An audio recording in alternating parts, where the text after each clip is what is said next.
En ce moment, Thomas. On a besoin d'oxygène un petit peu dans notre football. Hein. Et de fraîcheur. Oui, exactement. Il y a un garçon qui a un rôle particulier dans le Stade Bastiais, c'est Christophe Galtier, qui est là, qui est un peu, qui remet un peu complémentaire de Gérard Gilly. Il a un rôle particulier. Je trouve qu'un de ces jours, il faudra qu'on s'y penche parce que c'est un rôle un peu nouveau dans le football. On en parlera peut-être tout à l'heure. Si on a le temps, ce qui n'est pas certain, il peut se passer encore beaucoup de choses avec cette ouverture côté droit avec Jurietti.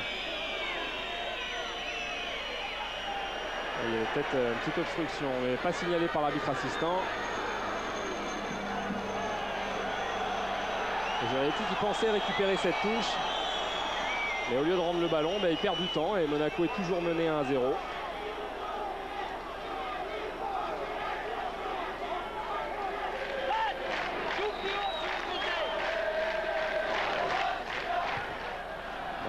Pour Nonda, la surface de réparation. Pento qui n'est pas sorti. Ah, Pento. Et coup de sifflet de Bertrand Layec.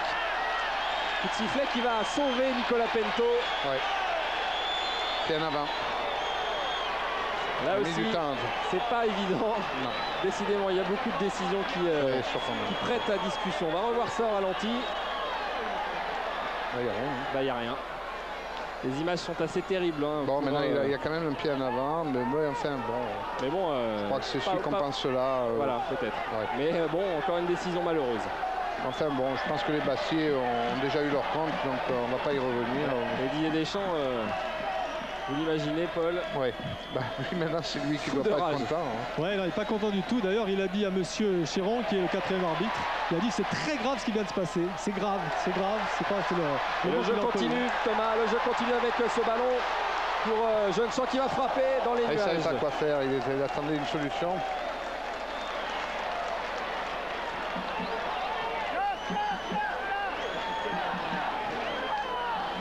Allez, Monaco qui semble quand même se ressaisir ces dernières minutes. L'équipe de Didier Deschamps retrouve ses esprits avec Farnerud qui peut donner à Mazar. Mazar qui est le 1-2 avec Nonda. Oh, attention, ce ballon à la surface de réparation. La frappe de Mazar. Juste à côté, Pento était bien placé. Oui. C'est dommage parce qu'on assiste quand même à un beau match de football. Et... On a vu une très bonne première mi-temps surtout. Bon, mais là quand il y a un esprit des deux côtés de vouloir imposer son football, bon, c'est très bien. Mais il faut en rester là. Et il y a un joueur qui fait quand même un gros match, Paul, côté Monégasque, c'est Chabani Nonda, qui est de toutes les actions et qui pèse énormément sur la défense. Ah, puis c'est solide. Hein. Pour le petit pont de Jurietti, que c'est osé. Gourvenec, il n'y a personne. Alors il va tenter Regardez ce bon fort. ballon. Quel bon c'est parfait. Noudji.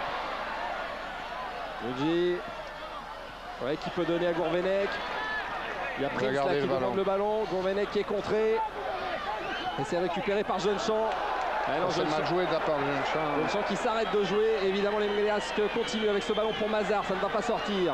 L'Égyptien qui lève la tête. Qui file là-bas côté droit. Il est passé. Il peut s'entrer en retrait. Ce sera un corner. Bonne impression de ce jeune Égyptien. Qui lui aussi apporte un plus. Beaucoup plus intéressant sur le côté droit que dans l'axe.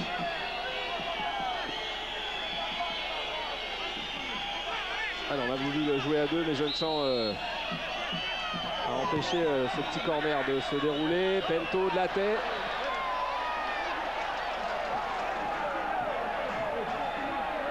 Un petit choc entre Marquez et Pento. Là c'est bien, mais le geste de Nonda n'a l'air de rien, mais il vient calmer tout le monde, il vient surtout dire à Marquez, tu retournes dans ton camp, on est mené 1-0. C'est un grand monsieur Chabani Nonda.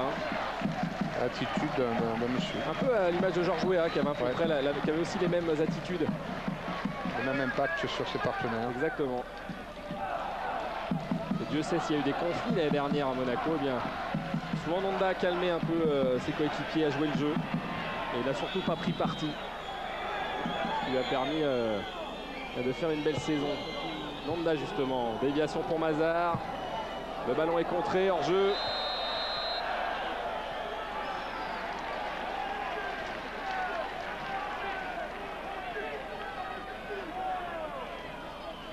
Il faut que les Bastiais calment maintenant un petit peu. Ils subissent là. Il y a un petit réveil monégasque. Hein. Ouais, ça joue de mieux en mieux et on va être curieux, hein, Paul, d'attendre le temps additionnel. Thomas nous dira ça. Là, il reste 3 minutes. On va peut-être voir un chiffre assez inhabituel dans le temps additionnel. Genre un 7 ou un 8, c'est possible. Allez, ballon transmis à gauche. Avec Evra, qui perd ce ballon. Pour Prince, il y a un bon coup à jouer. Voilà, côté droit. Ah, il a poussé un petit peu trop son ballon. Qui a trop poussé son ballon, mais qui, au courage, l'a récupéré. Bon match aussi, Michael Essien. Le Ghanéen, joueur vraiment indispensable dans l'entrejeu Bastiais. Ça ne fait aucun doute. Jurietti, il est passé, Jurietti. Et la sortie de Souma. Et Bertrand Layec qui revient sur la faute précédente. C'est vrai qu'il avait été déséquilibré. Et le petit geste de Souma, petite main tendue à Jurietti. Bah, les deux joueurs se connaissent bien. Ouais, ils se connaissent bien. Farnerud. Pour Marquez. Avec ce centre dans la surface de réparation. Pas de problème d'une main pour Pento, joli geste. Utile parce que là on n'a pas rajouté là Nicolas Pento. Et acrobatique. Et beaucoup d'assurance dans le geste technique quand même, parce qu'il faut le faire. Hein. Ah, il a du talent, on l'a dit.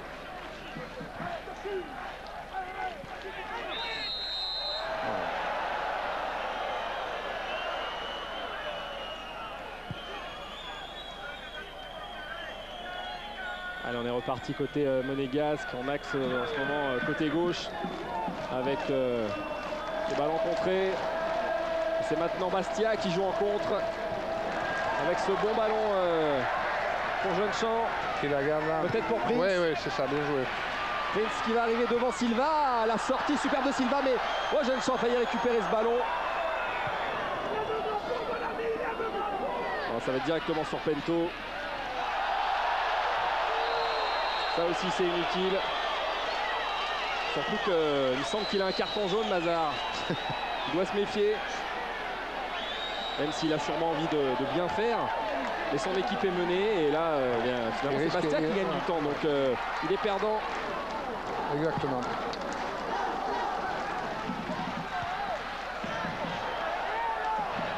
Allez, Gourvenec qui réclame une faute. Jurietti loin devant. Pour Nonda. La principale menace côté monégasque maintenant, c'est Shabani Nonda.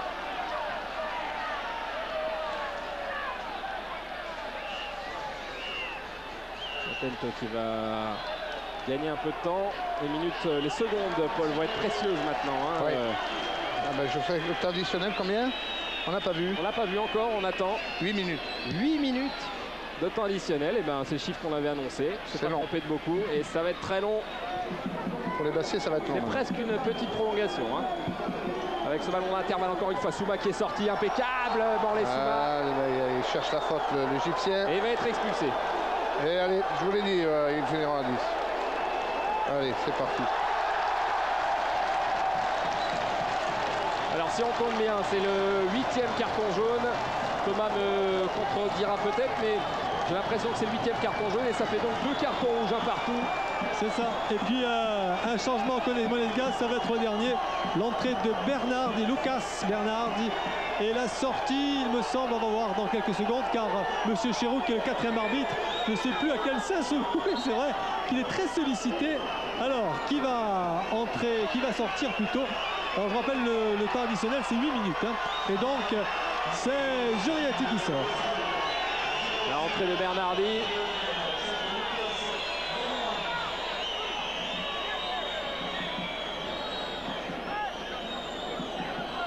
Pas dans quel état doit se trouver Didier Deschamps. On a vu Gérard Gilly qui reste calme dans la tempête. C'est vrai que son équipe mène 1-0 et réagit de fort belle manière. Gourvenec. C'est fort ce que fait Gourvenec. Il exerce maintenant des gestes techniques qu'il a refusé de faire, hein, que ce soit à Rennes ou à Nantes depuis quelques temps.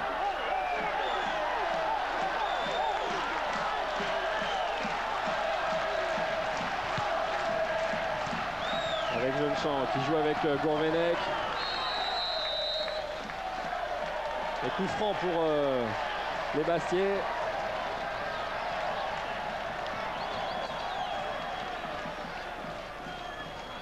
Il s'affiche pas le matin On a additionnel. quand même l'impression, Paul, je sais pas, c'est un avis, mais que le capitaine Bastiais ce soir, c'est plutôt Jocelyn Gourvenec. Hein. Ouais. C'est lui qui a calmé ses partenaires, c'est ouais. lui qui les a rassurés sûrement. Et c'est lui qui a fait les bons choix. Encore une mauvaise passe de Jeune-Champ. Et la contre-attaque monégasque. Attention, ça peut être dangereux. Le ballon récupéré plein champ avec cette ouverture. Ouh, c'était bien fait. Quand même. C'était très très bien joué. Passe de Farner. Il faut la garder, Prince.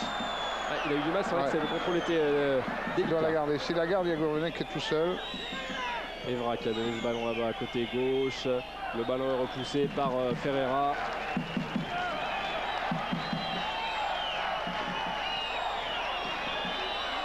Dans la surface de réparation. Non, il Rien va selon pas Bertrand Layet qui était bien placé. Et c'est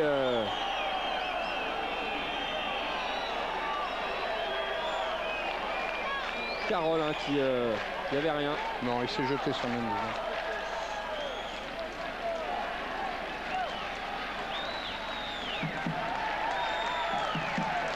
Et Gilly qui incite le public à encourager son équipe. Ce sont des minutes très importantes pour le Sporting parce qu'une victoire évidemment ça va lancer cette équipe cette saison, surtout dans ces conditions à 10 contre 11. Bon maintenant à 10 contre 10.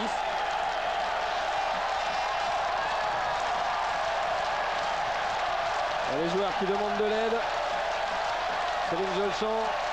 C'est vrai que j'imagine que l'attitude de ces joueurs ce soir ont dû plaire aux supporters bastiais.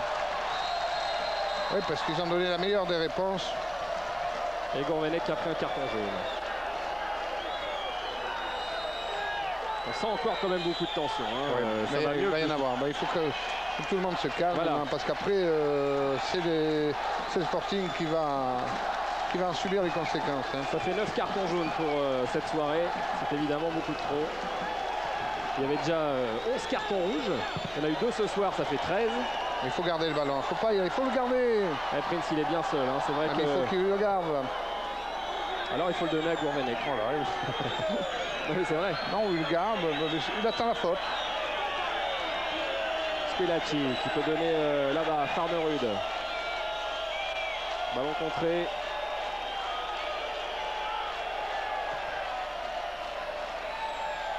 Ballon pour Prince. Voilà, qui le garde. Vous avez écouté voilà. Paul. Souma. On peut lui faire confiance. Superbe ballon. Il n'y a pas hors-jeu. Pour Prince, un peu trop fort malheureusement. Il va le récupérer.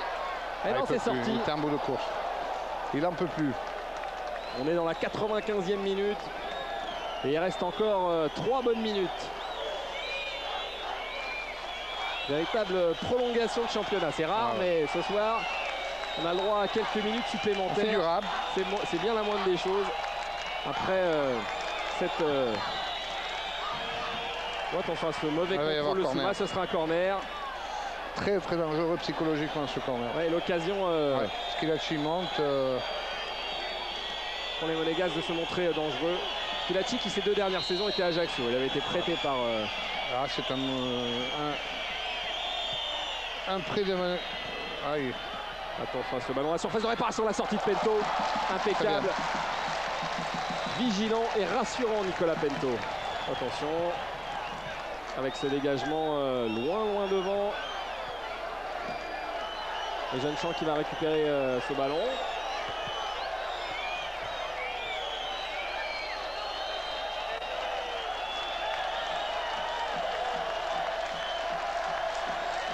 En tout cas, beaucoup d'ambiance ce soir. Il y a du mouvement, c'est très électrique. Hein. Avec Prince qui va perdre ce ballon. On va rentrer dans la 97e minute. Plus que 2 minutes dans cette partie.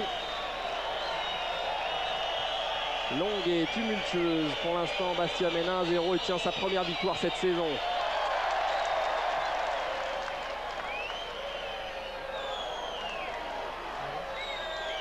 Bien joué. Ouais, dans l'intervalle, c'est parfait. Ferreira qui a récupéré ce ballon. Il va attendre du renfort. Il va changer de l'autre côté avec Jeune-Champ qui peut donner à Prince. Qui peut redonner à Jeune-Champ qui va entrer dans la surface. Jeune-Champ qui frappe, c'était bien fait. C'est quand même bien joué. Très très bien joué. Et en tout cas, il y a été Jeune-Champ au courage. Ah, le public attend que l'arbitre siffle maintenant. Car on peut lui reprocher pas mal de choses ce soir, mais pas de manquer de courage, c'est une jeune chance. Ouais. C'est quand même battu sur tous les ballons, la preuve avec ce tacle qui aurait pu offrir le deuxième but à cette équipe avec un hors-jeu de Nonda. Il marquera un deuxième but. Soirée peut-être faste pour les deux équipes corses, car on nous annonce que Ajaccio arrache pour l'instant le point du match nul. Oui, je le confirme Thomas. Ça c'est la grosse soirée alors. Hein. Ajaccio menait 2-0 à la mi-temps et qui va ramener un match nul. Gérard Gilly en animateur aussi, regardez. C'est intéressant hein, d'avoir peut-être dans un premier temps Thomas Didier Deschamps s'il veut bien vous répondre. Et après Gérard Gilly. Il reste quoi, allez, une poignée de secondes maintenant avec ce ballon dans les pieds de Nonda qui va y aller seul. Mais c'est Essien qui est revenu pour récupérer un énième ballon. Et là on peut faire confiance à Gourvenec pour le garder.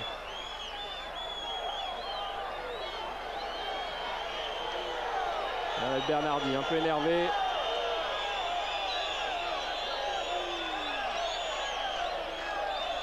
Et Essien qui ne veut pas de ce ballon. Ah, je crois que c'est terminé maintenant. La touche pourtant est corse. Gérard Gilly qui demande à l'arbitre, mais c'est quand vous voulez. Hein. Siffler la fin du match. Ça va être une énorme déception, j'ai l'impression, pour les Monégasques. Prince qui va frapper là dans un angle complètement fou. C'est Prince avec toute l'imprévu. Allez, on est dans la 99e minute, Paul. C'est rare. Et Bastia qui remporte sa première victoire cette saison. Un Deschamps qui a priori. Pas de commentaire donc de Didier Deschamps. Et là peut-être avec Gérard Gilly, Thomas, qui lève les bras de l'autre côté. Ce sera intéressant de la voir, Gérard Gilly. Il s'est passé tellement de choses dans cette partie, Thomas.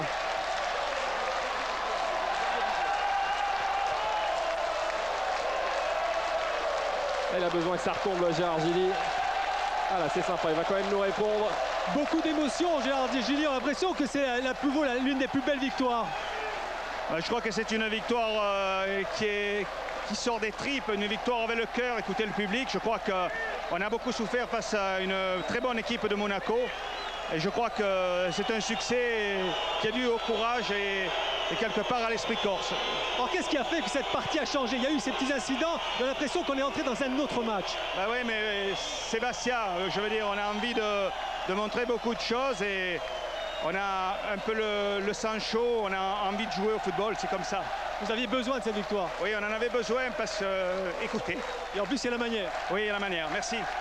Il est heureux, Gérard Gilly. Il est très ému, hein. Il est très ému. Ouais, c'est un match qui va peut-être changer la phase de cette saison pour Bastia parce que quel courage quand même, hein, quel courage, quelle ténacité en deuxième période, à 10 contre 11, il fallait le faire. C'était un volcan, ils étaient sur un volcan, je pense sur le plan psychologique, avec le sentiment qu'on en voulait à cette équipe bastiaise.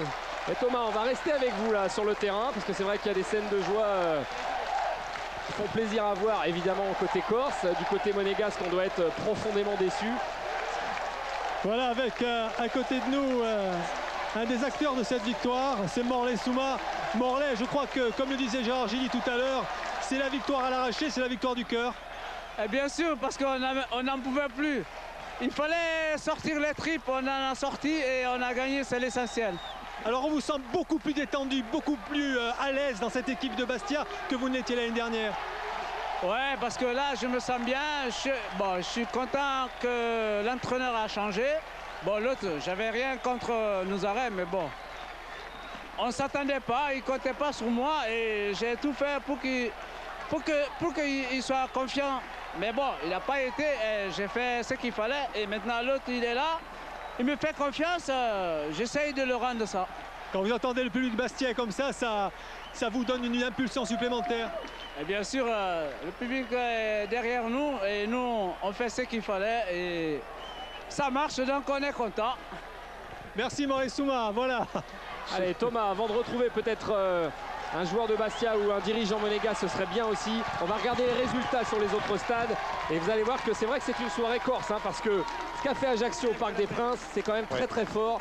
Ajaccio qui est revenu mener 2-0, qui est revenu au Parc des Princes pour finalement égaliser 2-2. Regardez ce geste, c'est Frédéric Mendy qui donne son maillot au petit Vincent qu'on a vu tout à l'heure. Et ça c'est le geste qui accompagne et qui ponctue, on peut dire, cette victoire électrique. Voilà, petit mot. Ouais, c'est Allez, sympa. venez dans la lumière, venez dans la lumière. Voilà. Alors ce geste, Frédéric Mendy, c'est un peu le résumé de toute cette soirée. Beaucoup de cœur. Ouais, c'est vrai, on était à cœur après l'expulsion de Flo, que je trouve qui a été quand même, qui n'était pas justifié du tout. On avait à cœur de remettre la raison comme depuis le début, parce qu'on n'a pas eu de chance avec les résultats depuis le début. Alors et là, c'est vrai qu'on a joué beaucoup avec le cœur et c'est ce qui nous a permis cette victoire. C'est la force des Bastia, le cœur. Il faut qu'il y soit à chaque match pour que vous soyez, comme vous l'avez été ce soir, complètement transcendé. Je pense quand même depuis les 3 premiers matchs qu'on a fait, je pense qu'il n'y a rien à dire sur aussi bien l'engagement ou l'impact physique technique. Je pense qu'il n'y a rien à dire et il ne manquait plus que les résultats et voilà, maintenant il y est, on est content quand même. Allez, cette fois-ci, on va essayer de regarder les résultats. Ouais, il a même plus de short, hein, Mendy. Il a donné son short et son maillot. Il a tout donné, donc voilà. il va pouvoir prendre sa douche directement, il enlève ses chaussures, c'est réglé. Les résultats, donc on les a perdus, on va quand même vous les donner. Le voilà, Georges Geoffrey qui nous redonne les résultats avec eh bien, Nantes, je le disais, qui n'est plus leader, puisque les Nantais ont mené 2-1 à Sochaux. Finalement, ils s'inclinent 4-2. Auxerre était mené à la mi-temps, Auxerre s'impose à 3, 2-1. Strasbourg, Le Havre, 1 but partout. Nice qui gagne à Lille 3-0. Rien ne va plus pour les Lillois qui font un super parcours en intertoto, mais c'est souvent un peu le problème de jouer l'intertoto. Lille, il y a une cassure, hein, c'est évident. Quant à Nice, c'est une très bonne opération pour cette équipe de Nice. Guingamp qui confirme son excellent début de saison et qui met 3 buts à Rennes. Ça, rien ne va plus à Rennes. Très mauvais début de championnat et surtout 0 but en 3 matchs. C'est assez rare. Et enfin, un petit mot sur Lens. Lens qui s'impose à Sedan, qui remporte comme Bastia sa première victoire cette saison. Lens sans bruit, mais positivement, c'est-à-dire sans défrayer la chronique, avec une équipe et un entraîneur qui savent exactement où ils vont. Et les résultats sont là. Par contre, Sedan aussi, ça va pas trop bien. Et non, Sedan qui encaisse une nouvelle défaite. Les joueurs Par contre, le résultat de la C Ajaccio au Paris Saint-Germain va relancer complètement cette équipe qui avait un petit peu des doutes. Quant au Paris Saint-Germain, c'est assez surprenant de se faire remonter 2 buts. Et vous parlez de Sedan, Ajaccio qui recevra Sedan. Oui. On va justement jeter un petit coup d'œil sur la prochaine journée du championnat. C'est la 4e, ce sera samedi prochain. Et il y aura des matchs à enjeu, évidemment, c'est restreint. On a perdu un peu le panneau. Je veux juste vous dire par exemple que Monaco recevra Sochaux. Quand Kraft a été viré, vous avez fait quelque chose? Lui?